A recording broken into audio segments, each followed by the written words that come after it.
Welcome to Cooking with John. Mayonnaise. Blunt. Hot dog. The cooking show where I show you half the steps of how to cook something that looks really good. You don't mean that. The oil of the olives. Truffle salt. Powered by meatstew.com. Today I'm going to be showing you a quick and easy way that I like to prepare and eat the wild-caught sashimi grade ahi tuna from meatstew.com. Tuna. If your fish isn't already defrosted, go ahead and defrost it in a bowl of ice water.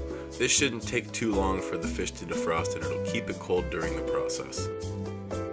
Go ahead and remove your fish from the package and then pat it down with a wet paper towel.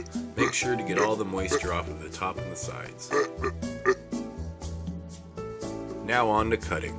Find the grain of the fish and cut against it. That's what it looks like. Cut 1/2 inch to 1 inch pieces depending on how thick you want the fish to be. You're like a sushi chef. Now for the sauce. In a small mixing dish, mix 1 part wasabi and 4 parts soy sauce.